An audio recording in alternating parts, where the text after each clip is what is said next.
आज की हमारी कहानी सिर्फ एक एलिमेंट के बारे में नहीं है। ये एक ऐसी दास्तां है जो ब्रह्मांड के जन्म से शुरू होकर हमारे अपने भविष्य तक जाती है। ये कहानी है यूरेनियम की, एक ऐसा तत्व जो सितारों की आग में पैदा हुआ और आज हमारी दुनिया को अंदर से चला रहा है। एक मरता हुआ तारा, हमारे ग्रह का धधकता हुआ दिल और घर का एक मामूली सा लाइट स्विच। सुनने में तो ये तीनों चीजें बिल्कुल अलग लगती हैं, है ना? लेकिन सोचिए, अगर इन सबको एक ही अदृश्य धागा जोड़ता हो तो? और वो धागा है यूरेनियम। चलिए इस पहेली को सुलझाते हैं।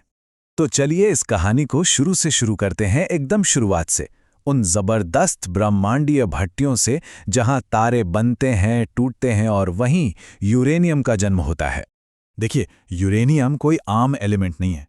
सोचिए, जहां बाकी हल्के तत्व तारों में करोड़ों अरबों साल तक धीरे धीरे बनते हैं, वहीं यूरेनियम सिर्फ कुछ सेकंड्स में, जी हां, सिर्फ कुछ ही सेकंड्स में पैदा होता है, और वो भी ब्रह्मांड की सबसे भयानक और हिंसक घटनाओं में। वैज्ञानिक इस प्रक्रिया को आर प्रोसेस कहते हैं। ये इतनी ज्यादा तेज होती है, मतलब इतनी तेज कि हल्के एटम्स को भारी यूरेनियम में बदलने का मौका मिल जाता है, इससे पहले कि वो फिर से टूटकर बिखर जाएं। ये अपने आप में एक कॉस्मिक करिश्मा है।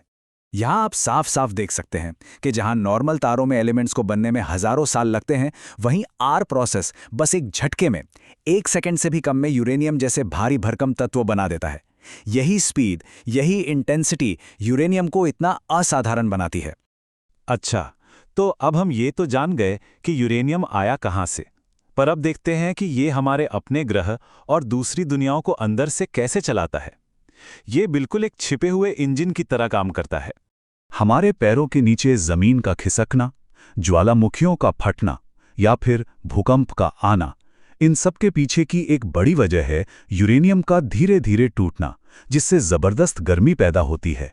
असल में यही गर्मी हमारे प्लैनेट का वो इंजन है जो उसे अंदर से जिंदा रखता है। लेकिन यहाँ एक बहुत ही नाजुक संतुलन काम करता है। किसी भी ग्रह पर जिंदगी पनपने के लिए यूरेनियम जैसे रेडियो एक्टिव एलिमेंट्स की एक सही मात्रा होना जरूरी है। अगर ये बहुत कम हो तो ग्रह ठंडा और बेजान पत्थर बन जाएगा, और अगर बहुत ज्यादा हो तो वो इतना गर्म और खतरनाक हो जाएगा कि वहां जिंदगी का कोई चांस ही नहीं बचेगा। तो ब्रह्मांड के स्केल से अब हम आते हैं इंसानी पैमाने पर और देखते हैं कि कैसे यूरेनियम के एक छोटे से एटम में इतनी जबरदस्त ताकत छिपी है जो हमारे पूरे के पूरे शहरों को रोशन कर सकती है। जरा इस छोटी सी गोली को देखिए।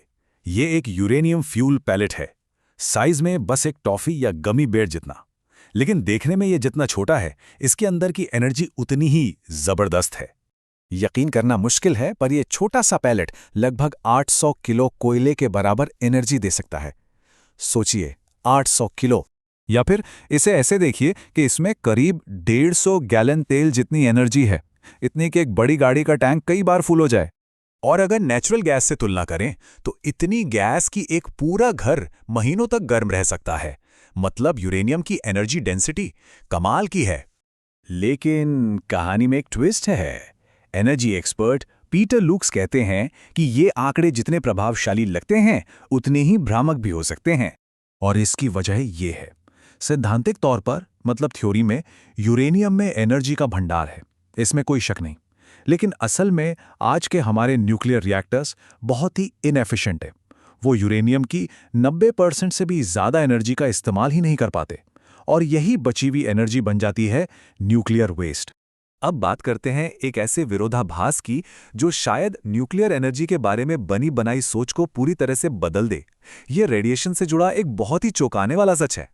तो सवाल ये है कि अपने नॉर्मल ऑपरेशन में कौन सा पावर प्लांट, एक कोयले वाला या एक न्यूक्लियर पावर प्लांट, कौन सा पर्यावरण में ज्यादा रेडियो एक्टिव मटीरियल छोड़ता है? ज्यादातर लोगों का जवाब तुरंत होगा न्यूक्लियर प्लांट, और क्या। लेकिन क्या ये जवाब सही है? जवाब आपको हैरान कर देगा। असल में एक कोयले से चलने वाला पावर प्लांट उतनी ही बिजली बनाने में एक न्यूक्लियर प्लांट के मुकाबले 100 गुना तक ज्यादा रेडिएशन हवा में छोड़ सकता है। जी हां, 100 गुना। ऐसा इसलिए क्योंकि कोयले में कुदरती तौर पर थोड़ी मात्रा में यूरेनियम और थोरियम होते हैं जो जलने पर राख के साथ हवा में फैल जाते हैं। और ये सिर्फ कोई कही सुनी बात नहीं है। ओक रिज नेशनल लेबोरेटरी का ये डेटा इस बात को साफ साफ दिखाता है। आप देख सकते हैं कि एक कोयला प्लांट के पास रहने वालों को एक न्यूक्लियर प्लांट के पास रहने वालों के मुकाबले सालाना ज्यादा रेडिएशन डोज मिल सकता है। ये एक ऐसा फैक्ट है जिसके बारे में बहुत कम बात होती है। चलिए अब एक बार फिर से अपनी नजरें आसमान की तरफ करते हैं और देखते हैं कि हमारे अपने सोलर सिस्टम में यूरेनियम कहाँ-कहाँ छिपा हो सकता है। ये चार्ट कमाल का है।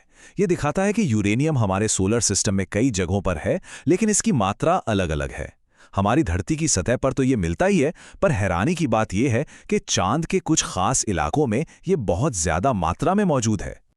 और यूरेनियम की एक खोज हमें सौर मंडल के कई राज खोलने में मदद कर सकती है। जैसे चांद भविष्य में एनर्जी का एक सोर्स बन सकता है।